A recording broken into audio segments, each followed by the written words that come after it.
What's up everyone and welcome back to the MMA Zone. Today, let's get started with MMA community reacts to Stipe Miocic body transformation. Later this year, Jon Jones and Stipe Miocic will collide for the heavyweight title, with all indications being that the two will meet at UFC 309 in November at Madison Square Garden. This week, Miocic shared a new photo of himself online after months of posting photos and videos of himself working out in preparation for the fight. The MMA community was quick to react, with one fan writing, "This is the ideal male body. You may not like it, but this is what peak performance looks like." Another weighed in on the photo, writing, "So he mainly just added a layer of fat on his physique." Another fan weighed in, writing, "Looks like he's put some size on, but that won't help him against Jones. He's just too old and has been inactive." Jon Jones is inactive himself, but at least he had a fight versus Gane in 2023. Stipe hasn't fought since 2021. Inactivity in your 40s isn't beneficial for any fighter.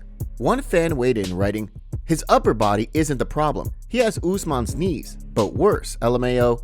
One member of the MMA community wasn't impressed, writing, "You look fat and out of shape. Sorry." Another wrote, "Stipe, what happened, bro? You have the physique of a 50-year-old construction worker. Lock in, or John Bones Jones will easily beat you." Another cautioned Miocic, writing, "Stipe, I pray you got gas left in the tank because I've been in your camp since day one. I know Father Time takes no prisoners in the world of MMA, but for the love of God, please shut Jon Jones the F up and then retire as the GOAT."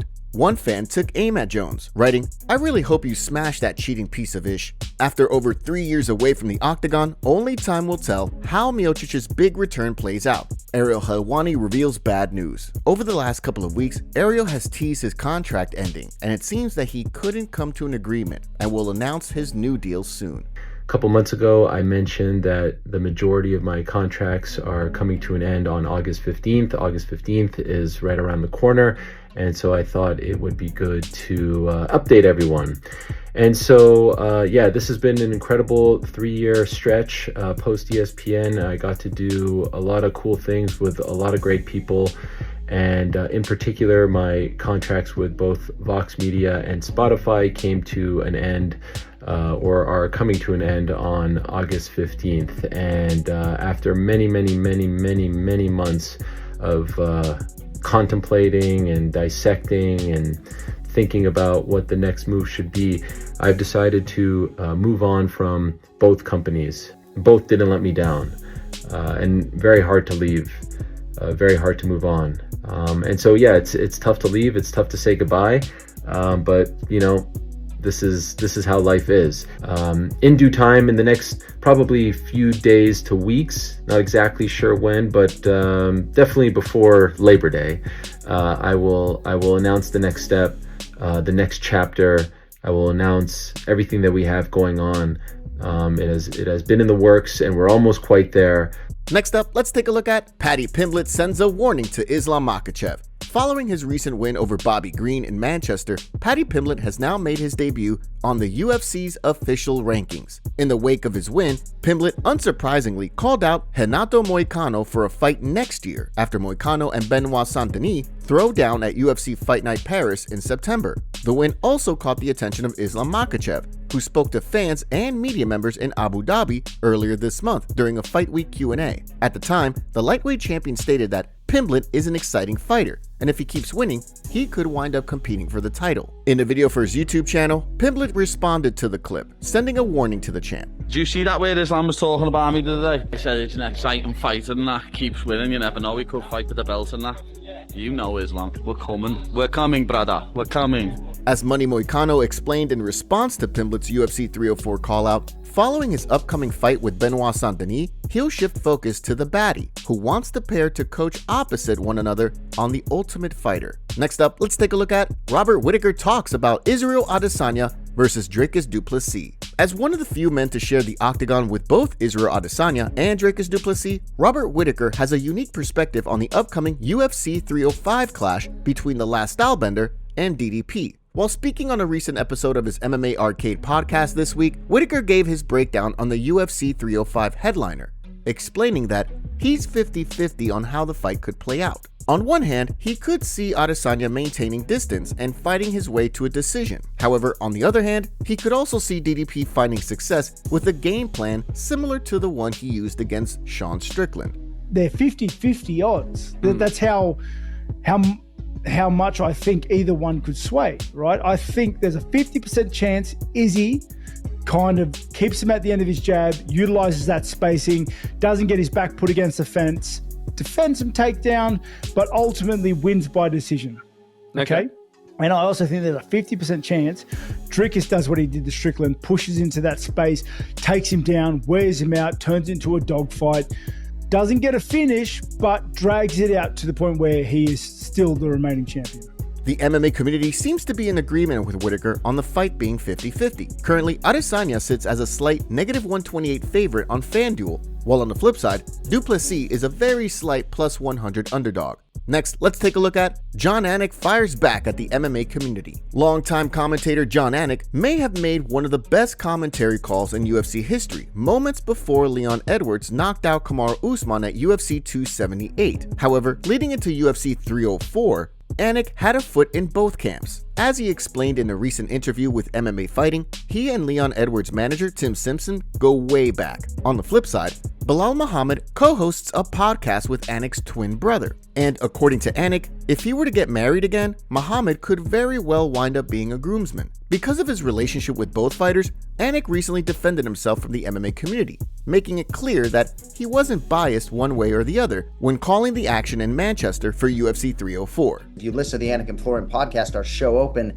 ends with Leon Edwards saying headshot dead, right? So there's a lot of connective tissue and interpersonal stuff for me on both sides of all of these fights. But yeah, I felt like the call was down the line. I sleep well at night. I stand by that call, and I stand by Belal Muhammad as a friend. You know, when we launched his podcast with my twin brother 4 or 5 years ago, whatever it was, he had 18,000 Instagram followers. He was unranked.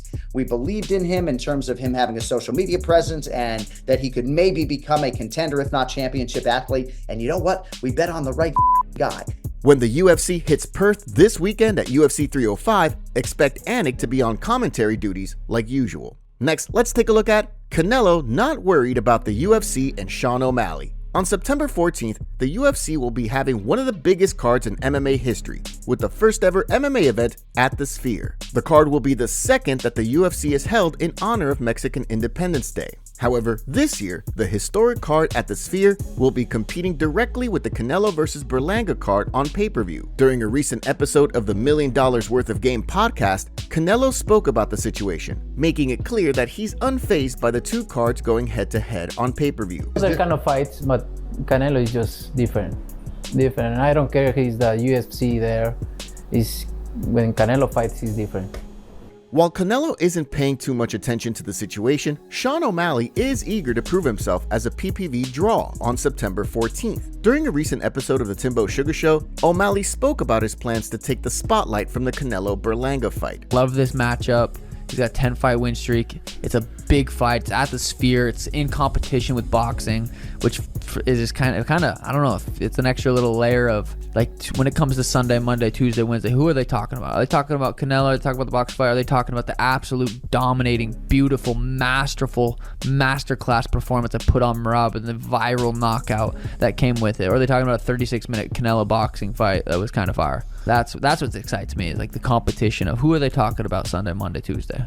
With UFC 306 being the first and only event the UFC is holding at the Sphere, O'Malley and the UFC are poised to make history on September 14th, regardless of how the event performs on pay-per-view. Next up, let's take a look at Colby Covington goes off on LeBron James. This past weekend, LeBron James and Team USA captured Olympic gold by defeating France in the finals of the 2024 Paris Olympics. The win not only earned the future Hall of Famer his third Olympic gold medal, but also saw him become the first ever male basketball player to be a flag bearer for the United States. While James and the rest of Team USA have been representing America and winning gold for their country, Colby Covington took aim at the four-time NBA champion in a recent video. In that same ceremony, you have Captain I Hate America LeBron James bestowed the honor of carrying the Stars and Stripes. When I heard that he was going to be the one carrying his country's flag, I thought it was going to be for China. What happened, LeBron? Did you finally give equality and justice to all those children and women sewing your shoes? Did you bring those jobs back to the States? Or would that mess with your profit margin?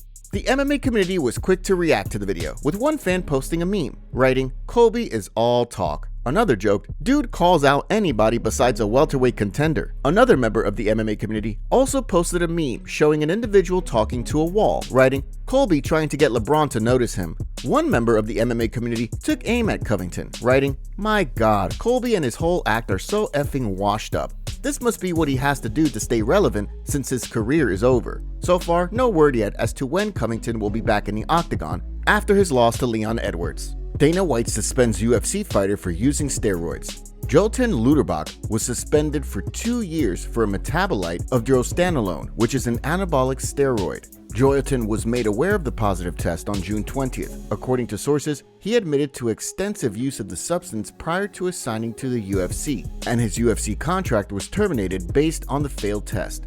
Joe Rogan gets called out for allegedly stealing bits from former UFC fighter Brendan Schaub. A YouTuber named Elephant Graveyard shared a video comparing Rogan's new stand-up special with an old clip of Brendan Schaub, and the two comedy bits definitely have some similarities. Here's the clip.